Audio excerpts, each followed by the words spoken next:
couple of years ago, if you said that Jewish people held power in media, you'd be referred to as an anti-Semite. Fast forward to today, and you have Bibi Netanyahu sitting down saying that I need this deal to go through on TikTok because that is a weapon that we need to be able to use in a room on camera.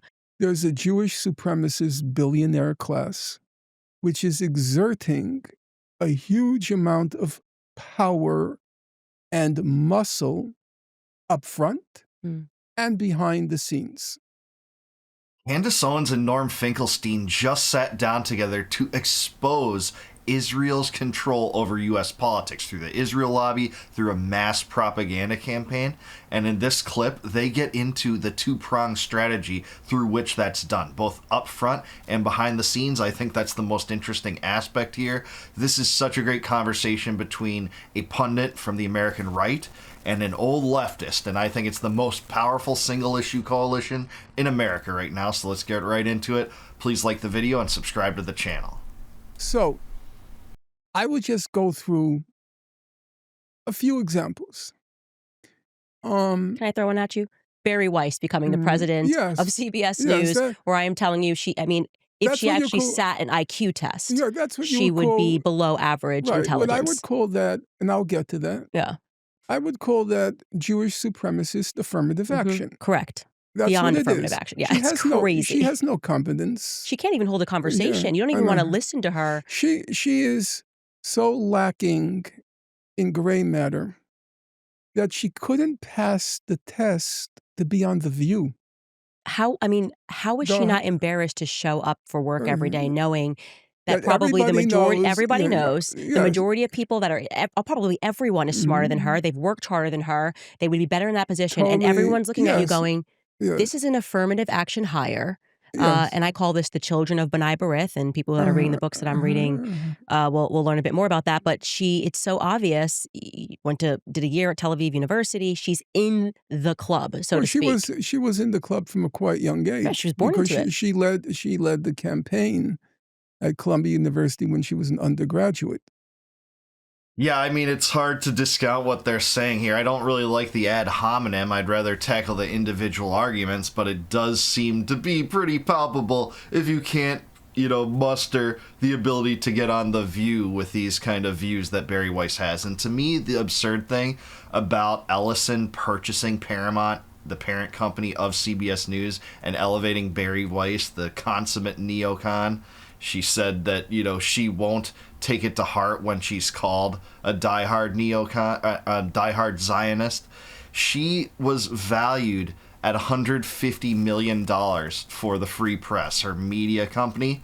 And it's just absurd. There's no way that company is worth $150 million. That, that YouTube account does not even perform as well as this channel. Sometimes Max Blumenthal has said the same thing about the gray zone as well. It just doesn't make sense. They're trying to take hold of a losing media environment that's turned against Israel, and Americans aren't going back. To try to rid the faculty of professors critical of the state of Israel. She lost that battle, but now she's obviously winning. I would die of embarrassment if I showed up every day and everyone knew that I did not belong there, but daddy made a phone call sort of a feeling. Yes. So when very shortly into October 7th, I'm asked to do a debate, and I said, fine, by Lex Fridman. He asks me to do a debate. Surprised by that. I said, who do you want me to debate? He said, this thing called destiny. I didn't know what that person was. This thing called destiny. I said, got a date with destiny. Yeah, exactly. Yeah. You are my destiny. I don't claim to a distinguished academic pedigree, but at this point in my life, I'm not debating a thing called destiny. It's hilarious, but I guess that's the truth. When you're a man, and I think that guy is in his 30s, and you're clinging on to an AOL screen name from the 90s, it's I get it, man.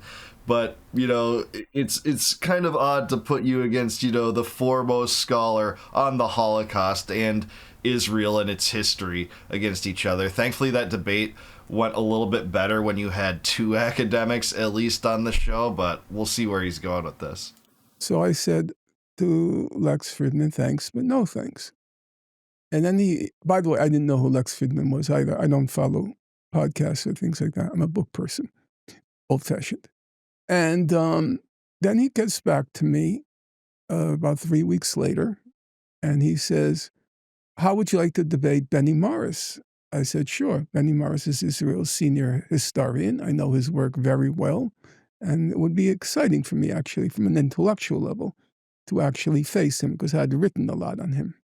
And then Lex Fridman says, and Destiny. I'm wondering, why are you harping on Destiny? This random streamer. Yeah, it was so strange. Was strange. Exactly. It was so strange.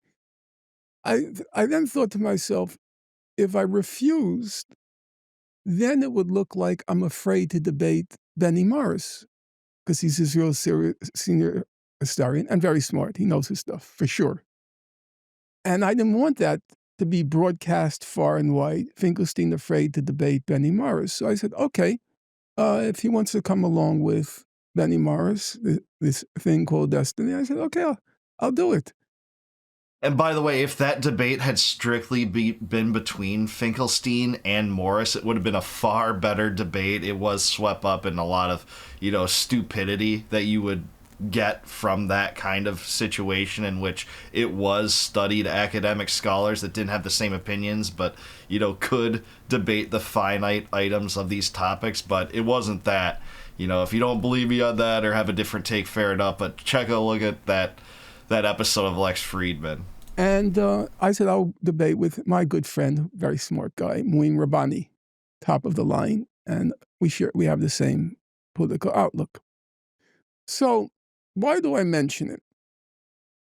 A few months later, I'm having a conversation with a friend of mine, and he says to me, Destiny was paid to be on with you. I said, no, nobody told me that. He said, yeah, he was, and he described it, because he was discreet, he described it as a Israel advocacy group had groomed him to debate me.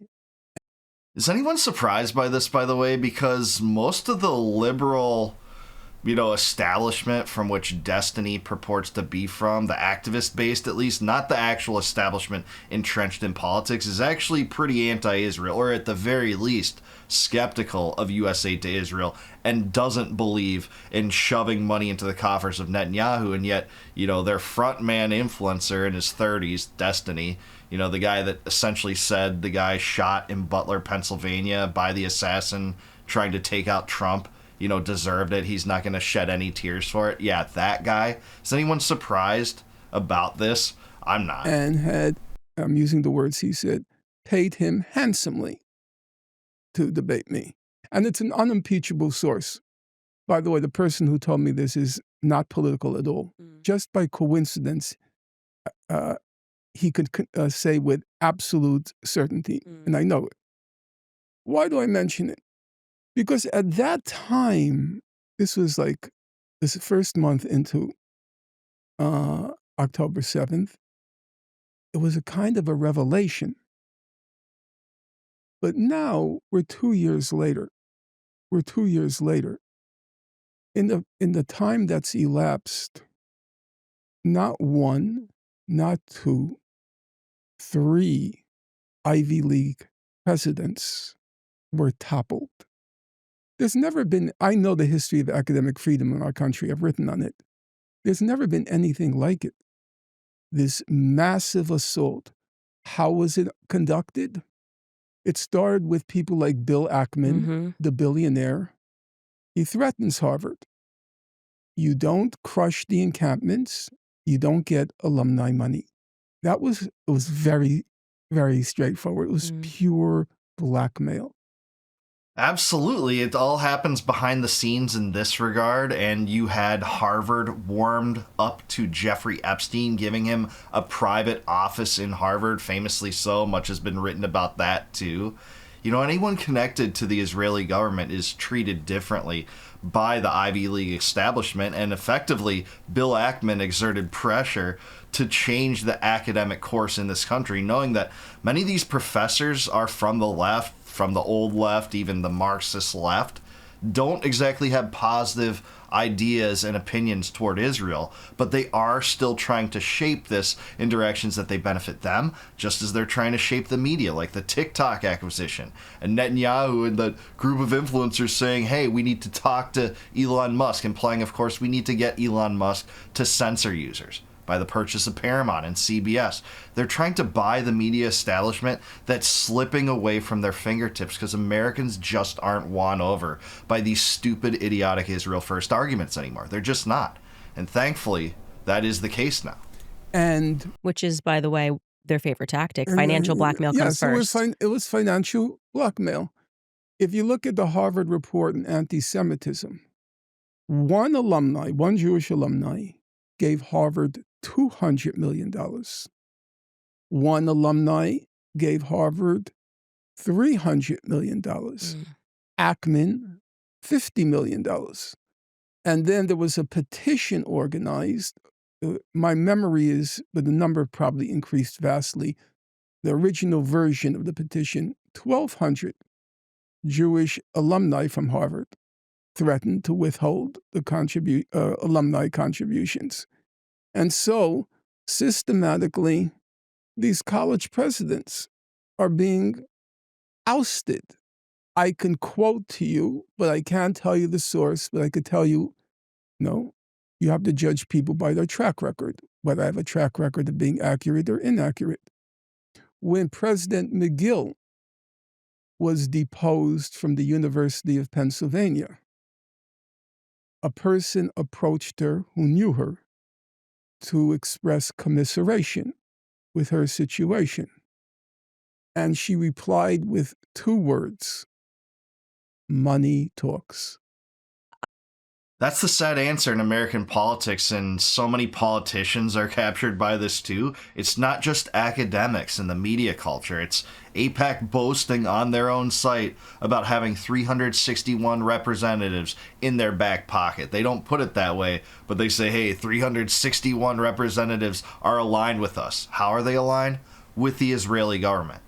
And you can't just get away from this, AIPAC defenders, if you say, oh no, these are just Americans. These are just Americans that fund this organization that want closer ties with Israel. Well, they do parrot the exact same agenda of the Netanyahu and Israeli government. And if you don't think that, tell me how they don't. What is one thing AIPAC has lobbied for that contravenes or contradicts the stated or implied agenda of Netanyahu? There just isn't any. I can speak to that. I mean, I've lived it, and that is the first thing that happens, which is financial blackmail. And a lot of people want to know, well, why is this person doing this, or why are they not saying it?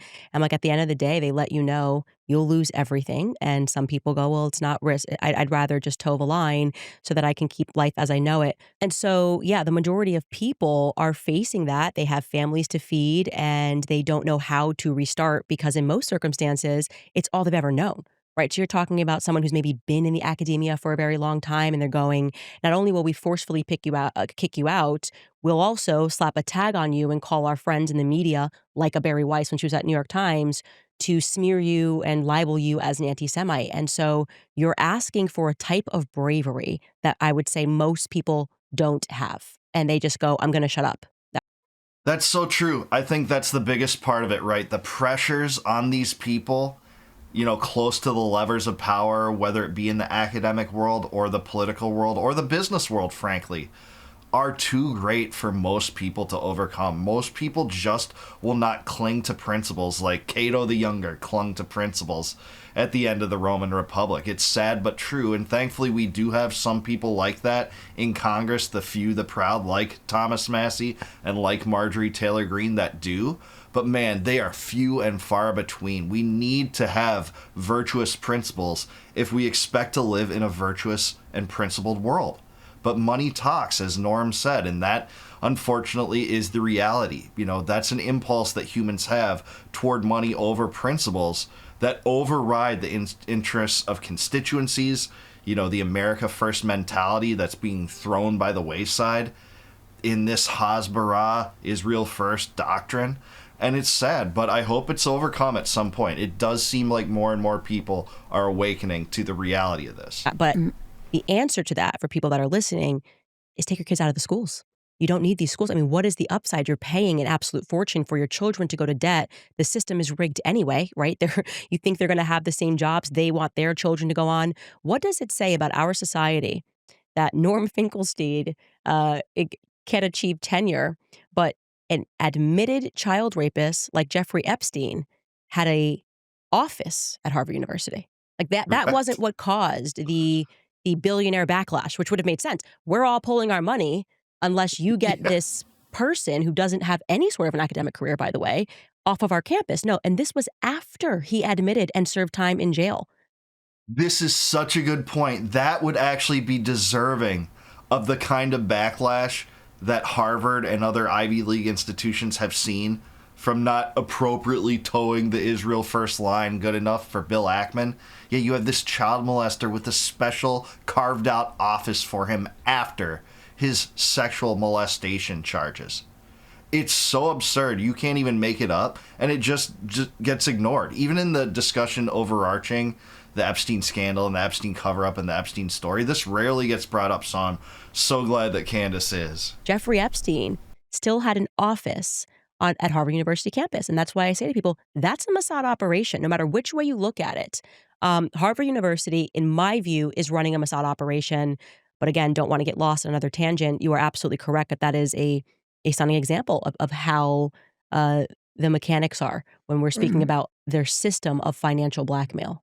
There are many aspects to it, and a lot of it has come out in recent months, the paying people of $7,000 for each post in support of Israel. Life-changing money for most influencers. Imagine that. Yes. You can tweet 10 times a day and have $70,000. And I know for a fact, you're saying you can't speak to your source. I know for a fact, because I know someone who took the money, and they wouldn't tell me what billionaire it was, but I can tell you around May of this year, whenever I termed it Operation Mocking Pastor was happening, where every pastor, it seemed, jumped on stage one Sunday and said, don't follow Candace Owens and Tucker Carlson, a very weird sermon to preach all on the same day. It was right after Ted Cruz and Tucker Carlson had debated. There was a billionaire that went out and offered what they said to me was an obscene amount of money. And it's so evident, especially because some of those pastors in Operation Mocking Pastor that just that day, just slammed Tucker Carlson and Candace Owens, mispronounced her name and called her Camrys Owens. It became such a big meme, but it was clear these people were paid off. It was so crystal clear these people were paid off in the same way that many young influencers are being paid off $7,000 per Twitter posts supporting Israel. Thankfully, they're being called out for that, and it's become a meme. This is just in the same vein as the original motto of Mossad, and that's, by way of deception, thou shalt do war. That's just what it's always been.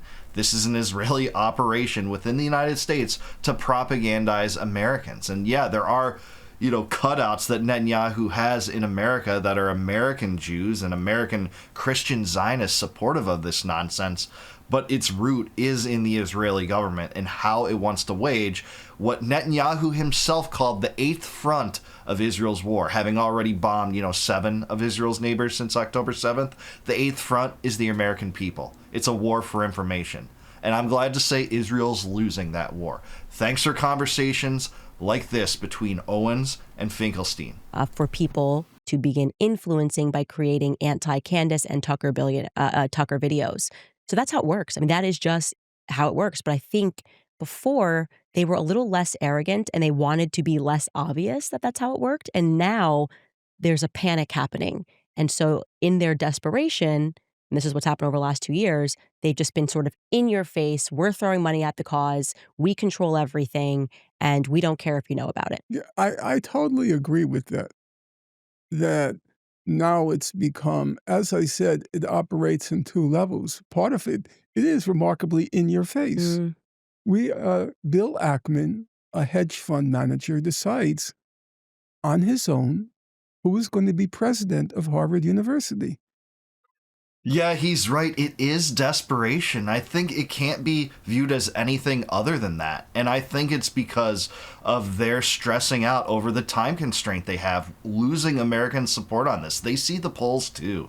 They see that 50-point swing in favor of sympathy for the Palestinians among Americans, a political class that is taken over by the Israel lobby, where AIPAC does have enormous influence over this government, our president, the Congress, and they see the time frame through which they even have a chance to enact the Greater Israel Project to expand Israel's borders into Syria and Lebanon and Sinai under some maps and, squash the Palestinians, vanquish them for good.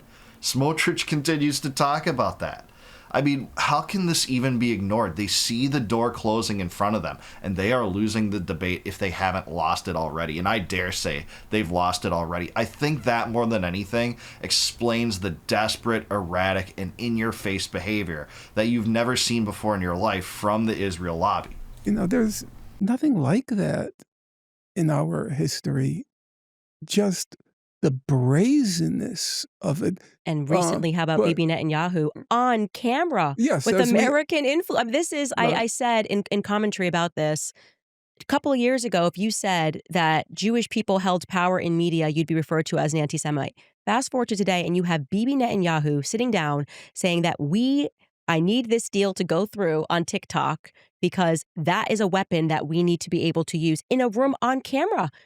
He said that weapons of war evolve throughout time, and we need to adapt to them. And his choice weapons of war were, of course, propaganda. Israeli propaganda, Hasbara propaganda. She's right. With American influencers. Yes. So that is just, and they're saying, how do we combat Candace Owens, Tucker Carlson? We don't have any power. I shoot this show in my basement. I'm not feeding into some web and getting paid from foreign influencers or being funded by Qatar. I mean, all smears and libels. And so what does that say when you have a foreign country leader, Bibi Netanyahu, saying that on camera? Yeah, absolutely. That is correct. The only pushback I would give Candace on that is they do have enormous influence. Her and Tucker certainly do. And the fact that probably the two most influential right-leaning influencers in the United States are not towing the Israel First line anymore, that is a big deal. That explains a lot of this panic, too, because there's clearly a schism on the American right on this, and rightly so. You just can't double down on a genocide for 2 years with the support of the United States and expect all, peace-loving Americans, all good people, earnest people, which most Americans I truly believe are, to just go along with it and be fine with it. Americans struggle with all sorts of other issues, like the price of food and fuel and college and, trade and economics and all sorts of issues that Americans struggle with because of this sinister criminal regime.